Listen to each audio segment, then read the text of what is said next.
Oke teman-teman, jadi ini ada informasi yang cukup mengejutkan kita, sekaligus informasi ini membuat kita tertawa ngakak, juga membuat kita tercengang. Ternyata setelah kedatangan TNI dari luar Papua untuk masuk ke wilayah Papua dan kapal mereka bersandar di Pelabuhan Timika, nyali OPM langsung ciut teman-teman. Bahkan Egidius Kogoya, Undunius Kogoya atau siapa itu, dia merengek sampai minta bantuan bahkan mengirim surat ke PBB karena pasukan Indonesia TNI yang sudah masuk ke wilayah Papua. Sedangkan Pace Sebisambom malah lari terbirit-birit, jatuh kemudian bangun lagi, lari lagi, jatuh kemudian bangun lagi, lari lagi karena diburu oleh pasukan TNI. Padahal sebelumnya mereka ini selalu menunjukkan sifat arogan, selalu menunjukkan sikap-sikap kekerasan, kriminalitas. Namun setelah pasukan TNI dikabarkan berdatangan ke wilayah Papua, malah nyali mereka akhirnya ciut juga. Mereka yang berani memulai terlebih dahulu, bahkan mereka berani memetakan 10 wilayah di pedalaman Papua sebagai zona merah tempat perang terbuka antara OPM ini dengan pihak TNI Polri. Namun setelah kapal TNI bersandar di Timika, malah mereka ketakutan, harap-harap cemas. Bahkan dikabarkan Pace Sebisambom ini sudah minta untuk adanya perundingan antara TNI, pemerintah dengan kelompok mereka. Namun dia sangat menyesali karena bukannya TNI meladeni permintaan mereka untuk berunding, malah TNI kemudian mendatangkan pasukan dari luar Papua dan kapal mereka bersandar di Timika. Nah, ternyata usut punya usut, menurut informasi yang beredar dari Kapuspen TNI Brigjen Kristomei Sianturi mengatakan bahwa sejumlah pasukan TNI yang datang ke Papua itu untuk ditugaskan di wilayah-wilayah perbatasan antara Papua Indonesia dan Papua Nugini, dan itu adalah bagian dari rotasi yang ada di institusi TNI. Nah, lalu seperti apa rengekan dari OPM atas kedatangan pasukan TNI ke wilayah Papua? Mari kita simak bersama-sama videonya berikut ini. Jenderal Kostrat TNI menilai Sebisambom dan para pimpinan OPM mulai ketakutan, sehingga melakukan berbagai propaganda dan menyebarkan hoaks ke dunia internasional. Mulai dari keinginan mereka mengajukan perundingan, menuduh TNI menurunkan pasukan dalam jumlah besar, menyebar intelijen yang menyamar sebagai pendulang emas, penjual bakso, guru, dan tenaga kesehatan.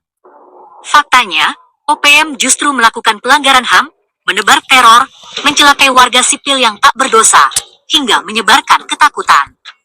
Juru bicara OPM, Sebisambom, mengatakan bahwa OPM telah mengirim undangan untuk berunding, namun TNI justru mengirim pasukan. Nah, itulah teman-teman. Sebenarnya dari apa yang ada di berita ini, kita bisa menarik kesimpulan bahwa OPM dan Pace Sebisambom itu SDM mereka rendah. Rata-rata mereka ini ya mau bilang bodoh ya memang bodoh mereka, karena mereka salah mengartikan maksud dan tujuan kedatangan daripada anggota TNI yang dari luar Papua menuju ke wilayah Papua, yang mana kapal mereka itu sandarnya di Pelabuhan Timika. Menurut keterangan dari Kapuspen TNI, Brigjen Kristomei, bahwa kedatangan pasukan TNI itu bertujuan untuk menjaga wilayah perbatasan. Nah, ini bisa saja. Saya menduga bahwa OPM dan Sebisambom ini pura-pura bodoh. Mereka sengaja untuk menebar isu-isu ketakutan, menebar semacam berlebihan lah membuat informasi supaya menarik perhatian dan simpati masyarakat dunia. Lucunya lagi mereka yang menantang perang TNI, bahkan mereka yang menunjukkan langsung 10 lokasi wilayah kabupaten yang ada di pedalaman Papua dijadikan sebagai zona merah tempat untuk mereka perang, seperti Kabupaten Yahukimo, Piniai, Maibrat, dan ada beberapa kabupaten lainnya yang saya juga sudah lupa, tidak ingat semua satu persatu teman-teman. Nah, mari kita dengar lanjutan keterangan di berita ini. Pemerintah bikin tim berunding, tapi mereka malah kirim pasukan, katanya dikutip pada 13 April 2025.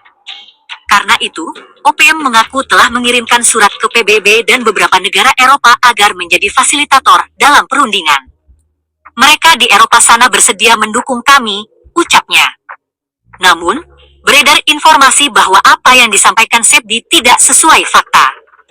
Justru OPM di Papua sedang dalam kondisi terdesak dan mengalami kelaparan. Sebdi dinilai hanya membangun narasi, sementara ia dan beberapa petinggi OPM berada di luar negeri, di negara yang berbatasan. Bisa jadi juga narasi-narasi yang berkembang yang dibuat oleh Sebi Sambom dan OPM ini karena mereka dalam keadaan kelaparan juga.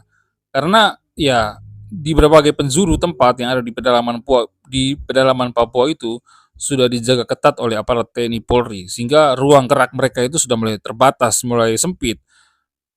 Karena terdesak kemudian mereka mulai membangun narasi-narasi seperti itu.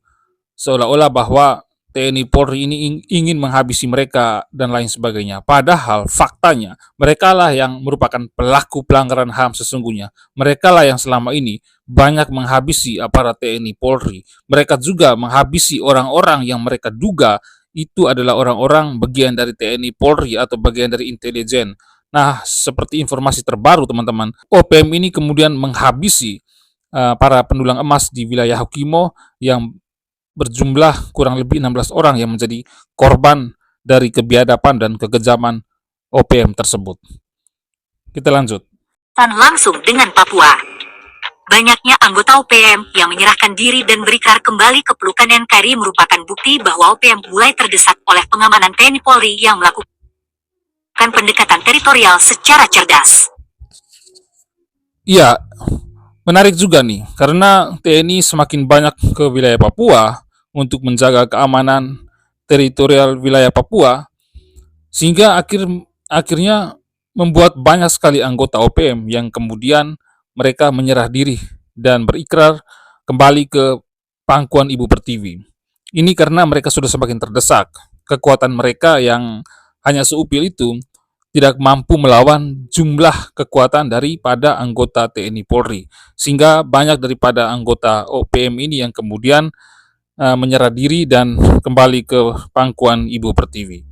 Iya, yang kita harapkan semoga saja semakin banyak anggota OPM yang sadar atas perbuatan keji mereka itu, kemudian beralih kembali dan berikrar masuk menjadi warga negara Indonesia yang sah gitu teman-teman. Oke, kita lanjut.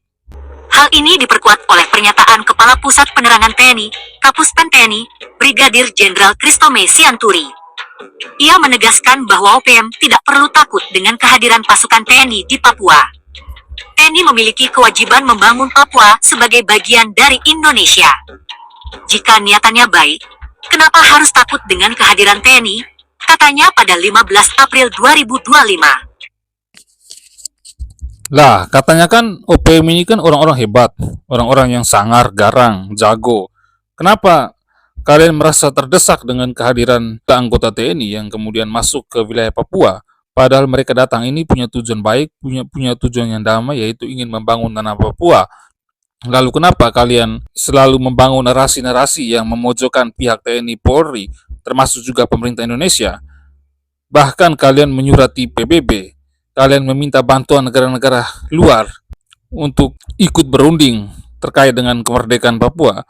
Nah, sampai kapanpun keinginan kalian, permintaan kalian, atau cita-cita kalian itu tidak akan terwujud untuk menjadikan Papua berdiri merdeka menjadi sebuah negara yang berdaulat.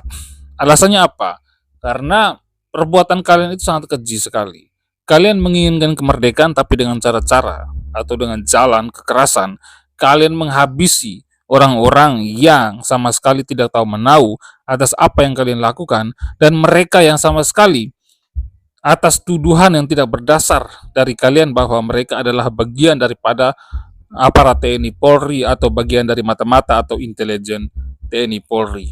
Padahal kalian tidak memiliki bukti yang konkret, kalian tidak memiliki bukti yang kuat bahwa mereka itu terlibat daripada mata-mata atau intelijennya TNI Polri. Lalu kalian menghabisi mereka. Makanya saya bilang apa tadi? Segala cara kalian yang ingin memisahkan Papua dari Indonesia, selama itu dengan cara jalan kekerasan, maka impian dan cita-cita serta harapan kalian yang ingin memerdekakan Papua tidak akan pernah terwujud, bahkan sampai dunia kiamat sekalipun. Nah, di satu sisi kita mendengar banyak sekali informasi yang berseliweran di media sosial termasuk di YouTube. Kalau OPM ini menantang perang dengan pihak pemerintah, dalam hal ini TNI Polri, sampai kiamat.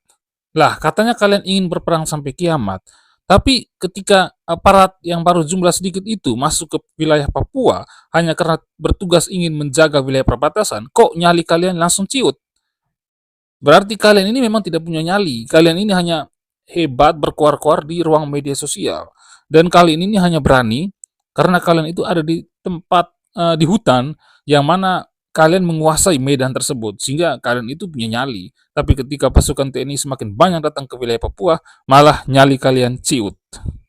Oke, saya rasa demikian dulu video saya kali ini terkait dengan tanggapan saya atas ketakutan, kecemasan, di mana OPM ini sudah tidak mampu melawan aparat TNI Polri lagi. Sekian dan terima kasih.